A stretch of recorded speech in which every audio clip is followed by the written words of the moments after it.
Hi everyone, welcome back to my channel. If you are new here, I am Oyoko, but you can call me V. And today I'll be sharing 6 easy habits that I have implemented into my life when it comes to practicing self-love. And yeah, I thought why not share it with all of you. So stay tuned if this is something that will probably intrigue your mind. And yeah, I'm just going to start with a African proverb because it's been a minute actually since I've done that. Do let me know if this is something that you like, because I'm not sure if I should keep it in or leave it out. So yeah, do let me know. Anyway, the last proverb that I used in one of my previous videos was, "Not everyone who chased the zebra caught it, but he who caught it chased it." This African proverb, in my opinion, essentially emphasizes the importance of you doing the work, putting all your efforts into you wanting to attain that thing or that dream that you have. Put in the work and keep going, keep trying, don't give up, get back up. Because the person that chased and eventually caught the zebra actually never gave up. What it also implies is that the people that chased the zebra eventually gave up. The person that never gave up caught the zebra. So keep going. You will probably have ups and downs, but that's part of the journey. So keep going, you will get that zebra. It's going to be hard, it's going to be challenging, it's going to be turbulent, but you will eventually get that zebra. Okay, let's move on. So the first one is build a relationship with yourself. I think it's highly important that you find a time to be on your own, sit there, listen to your thoughts, observe yourself, and you know, making sure that you make a start in understanding why you think a certain way, why you feel a certain way, what is triggering you, and investing in tools that can help you learn a bit more about yourself. This can be a book, reading a book. This can be listening to podcasts, interviews. This can be investing more time and energy in hobbies, drawing, writing, dancing, making music. There's a plethora of things that you can do to figure out who you are and to unpack this multi-dimensional being that you are. And yeah, being alone is sometimes frowned upon, which I find weird. Like, why is that? A book that I really enjoyed reading was What a Time to Be Alone by Chidi. She's amazing. It has a couple of African proverbs in there as well. Yeah, it really shows why we should, you know, find a time to be alone and to understand ourselves, and building that relationship with ourselves is so important. And that's really the foundation before you start trying to build relationships with other people. So I definitely recommend this book. It also shows like why it's so frowned upon that we are living in a society that to some degree condemns people for being on their own, like being alone. You know, that's so weird. I find that so strange. Yeah, it's important to have that relationship with yourself. Have a good, healthy, pleasant relationship with yourself. Build on that, because that's the foundation before you can invite others and have a sort of relationship with them that is healthy and, you know, reciprocal. I'm not saying that I am like a master in all of these things. I'm not. I am still learning. I am still figuring stuff out, but it's a start. So that's the first habit. The second habit is to explore self-loading behavior or self-deprecation, and think it like a way of doing this is to, you know, write your thoughts down. If you're having lots of negative thoughts, write these down. Try to challenge these negative thoughts. You can also practice self-compassion, you know, instead of focusing on the negative things, try to actively focus on positive things and try to figure out what your triggers are. When you've identified your triggers, you know, like, okay, these are things that I should avoid. Or you could start exploring that. Definitely ask for help if you need help. Like, talk to someone, spend time with people that bring you joy, that you feel happy around. That's so important. And try to practice positive self-talk. I think it's very important to speak well of yourself. Yeah, try those things. Like, well, that's what I do. When I'm having negative thoughts, what I try to do is I write it on a piece of paper or I write it on something. I've then transferred something that's intangible to something tangible, and now you're actually destroying it. I think that's a way to help combat some sort of like harm that you're inflicting upon yourself. Try to remove it out of your inner self in a way and putting it outside of yourself, and that's something that you can control.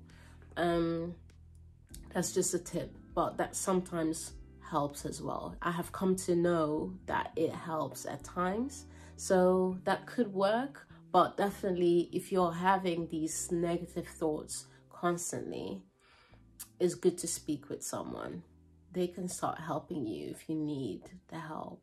So no, yeah. Third habit is to adore your body. Honor your body. I'm sometimes struggling with this as well, but a way for me to deal with this is to write down what I am grateful for, in terms of, you know, you have a completed vessel to your disposal, a vessel that will do anything for you, and it keeps you alive. It is keeping you alive, and I'm thankful for that. So honor your body. If it doesn't live up to the westernized beauty standards, fuck them. Fuck them. This is really a vessel. It's purely there for you to function. It's just a human flesh suit. And I need to remind myself time and time again that, you know, people will have comments, they will keep policing your bodies according to, you know, societal standards, beauty standards, and it's hard.